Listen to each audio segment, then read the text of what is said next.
curso de fisioterapia, estou no 7º semestre e eu vou entrevistar o Rodrigo hoje. Então, Rodrigo, eu vou começar as perguntas agora. Você pode se apresentar e contar um pouco sobre a sua origem? Primeiramente, bom dia, né? E meu nome é Rodrigo Vicente Alexandre, eu sou indígena e eu nasci numa comunidade indígena que se chama Tunuí Cachoeira. E essa comunidade pertence ao município de São Gabriel da Cachoeira, que é do Amazonas. Você pode contar um pouco como foi a sua trajetória até chegar ao UNB? Bom, a minha trajetória ela começou em outubro de 22, quando eu cheguei pra cá. E eu não sabia que existia essa universidade, sinceramente. Eu fiquei sabendo dessa universidade por parte do meu tio, que já estava estudando aqui.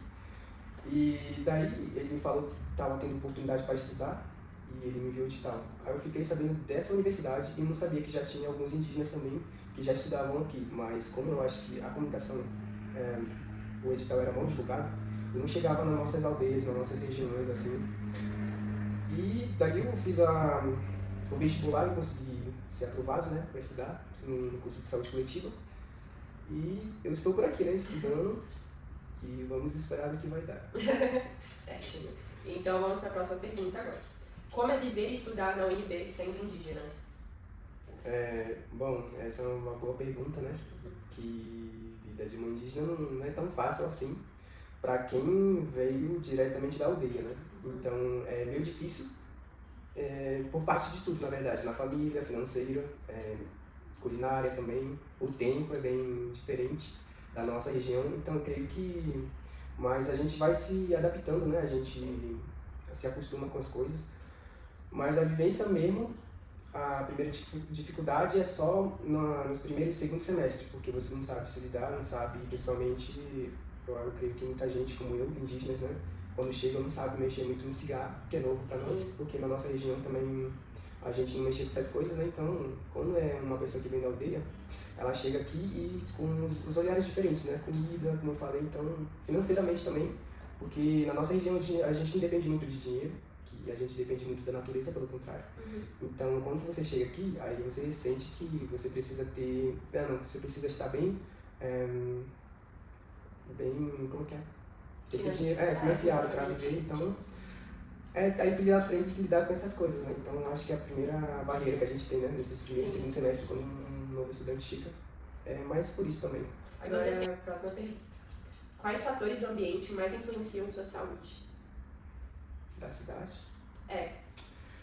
Bom, a primeira coisa é, deixa eu ver, nada além de estudar, né? Tentar estudar, tipo, quando você se dedica muito, aí você começa a deixar algumas coisas que tu gosta de fazer do lado, né? Mas não é que se tu dedica mais, é porque tem muita coisa pra fazer, né? Então, tu fica focado ali, aí tu já começa a ter alguns problemas mentais que todo mundo tem, né? Tipo, estresse, essas coisas de trabalho dentro da faculdade, então, mas a gente aprende a lidar com isso também. E eu acho que parte mesmo, eu acho que afeta mais é a mental, né? Pra mim. Sim, ótimo. Então agora a gente vai para a próxima pergunta. Quais desafios sua comunidade enfrenta? Falando no desafio da comunidade, a minha aldeia, falando em geral, ela frequenta muita coisa ainda, né? Que seja na parte de educação, na parte de saúde pior. Na parte de educação tem que já estar avançada, assim, então já temos professores graduados, mestrados, doutorados. Agora, na parte de saúde, ela é bem... a gente é bem atrasado, a gente não chama de posto de saúde, a gente chama de polo básico, que é um mini UBS, mas não tem equipamento de UBS, que seria, né? É simplesmente um posto onde eles atendem, né? Sim. E a dificuldade eu acho que muito que tem na minha comunidade é isso, para atendimento. Sim. Porque para lá vão apenas 5 profissionais, né? Que é o odonto, médico, enfermeiro e técnico de enfermagem. E auxiliar de odonto, né? 5 pessoas só. Então, durante o ano, eu acho que eles vão para lá 6 vezes por ano. Então, só. Não, mas eles vão lá e ficam um mês, né? Aí um mês... Aí dá suporte para a comunidade toda? Aí dá suporte para a comunidade toda e eles atendem aquela área, porque eles não atendem só a minha aldeia, né? Eles atendem toda a região. Então, eles ficam lá por um mês. E por um mês, aquele polo base fica sem profissionais. E depois de um mês, eles voltam de novo e atendem. Mas então agora a gente vai falar sobre a atuação comunitária e Covid, tá, Rodrigo? Então, como foi ajudar a sua comunidade na pandemia? A comunidade, no tempo de pandemia, 2019 e 2020, no começo da pandemia eu não cheguei a ajudar muito a minha comunidade, porque como os povos indígenas são meio que, assim, quando a gente descobre uma doença que é bem infectosa, assim, né, a gente fica bem com medo. Em vez de a gente procurar remédios ou alguma indicação do que seria para enfrentar, a gente se isola, a gente não fica na comunidade, ou a gente vai para o sítio, para as nossas roças, é que a gente fez, né? Antes, eu acho que foi 2019 a 2020, a gente fez uma comunidade que fica longe da cidade, para tentar não ser infectado, né? E depois disso, de 2021 a 2022, eu comecei a entrar nesse trabalho, que é ajudar, não atender na parte de saúde, né, mas era mais para controle.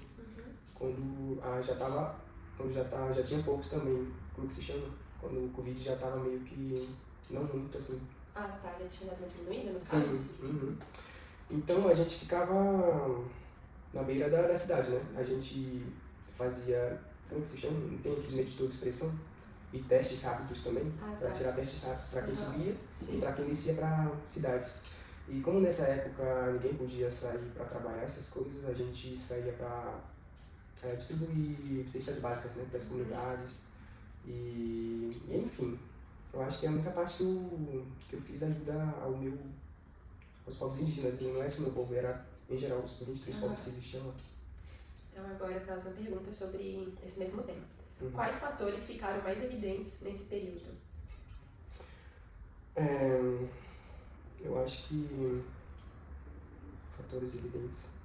Que você percebeu que a sua comunidade enfrentou bastante, ou as outras comunidades, diferente do que a cidade passou em relação ao Covid. Aí a gente, Vocês já sabiam também quando começou, vocês tiveram esse alerta também lá na comunidade de vocês? Tive assim que a gente foi preciso lá, antes assim. Então, eu acho que uma coisa que afetasse muito, eu acho que não, porque, para tu ver, os povos indígenas, para cada dos povos indígenas do Sudeste, Sul e Oeste, morreram muitos, né? Mas para nossa região foi diferente, quase que não veio muito óbito, né? Eu acho que, se foi muito, eu acho que foi uns 7 ou 6 no total, na área da minha cidade, né? E só, até porque a gente achou um remédio também, que a gente tomava, o Covid pegava todos nós, mas não dava reação forte, não reagia forte em nós, então aquele remédio ajudou muito bastante a cidade. E a cidade, quando ficou sabendo desse remédio, que o meu povo achou, ele logo divulgou, assim, para todas as secretarias, prefeitura. Então a prefeitura, ela foi atrás desse remédio, para poder distribuir na cidade e nessas regiões que não conheciam esse remédio. Então esse meio que chá, né, que eles chamam de saracura, e é bem, amargo, assim.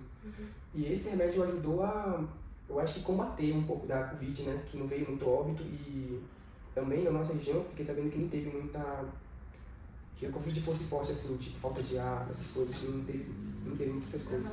E então acho que uma das coisas interessantes nossas também, pra gente, aqui na cidade tem muito, né, que o pessoal tem depressão, essas coisas, na nossa aldeia eu acho que a gente usa, eu creio que a gente tem, né, mas só a gente, nunca ninguém ficou falando sobre isso pra gente também, mas a gente, os nossos avós falam que quando a gente está triste, a gente tem as nossas danças culturais, né? Que a gente precisa se alegrar.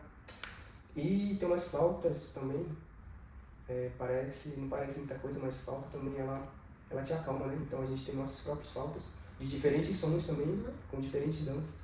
Então acho que isso é a maior terapia dos indígenas, se não me engano, para todos os povos, assim, é a dança cultural que a gente tem. Então agora a gente vai para a próxima pergunta, para finalizar. E que mensagem você deixaria para os outros estudantes da UNB? Eu ia deixar, deixa eu ver. Primeiramente, antes de eles virem, né, eles têm que pensar direito, eles têm que preparar a mente, né? Como eu falei, porque quando cheguei aqui, o que atrapalha mais um pouco é só a mente, o resto do corpo, essas coisas não afetam muito não. E ficarem fortes, né? E deixa eu ver, trazer consigo os nossos rituais também, a nossa culinária, porque isso é uma barreira. Outra barreira também que a gente tem é a culinária, que é muito difícil de encontrar tipos de alimentação que a gente tem na nossa região aqui, então isso é uma barreira grande. E continuarem fortes, né, para representar o povo deles na universidade e trazer o nome do povo para cá. Sim. Não só vir estudar, mas também representar o povo e pensar no povo de onde tu veio para poder voltar a ajudar o teu povo no curso que tu tá fazendo, né? Exatamente. E é isso, né? Então é isso, Rodrigo. Eu quero agradecer muito você por ter aceitado o convite de participar dessa entrevista, se abrir e contar um pouco dessa sua história, que é muito importante. E é isso, muito obrigada. Obrigado, gente.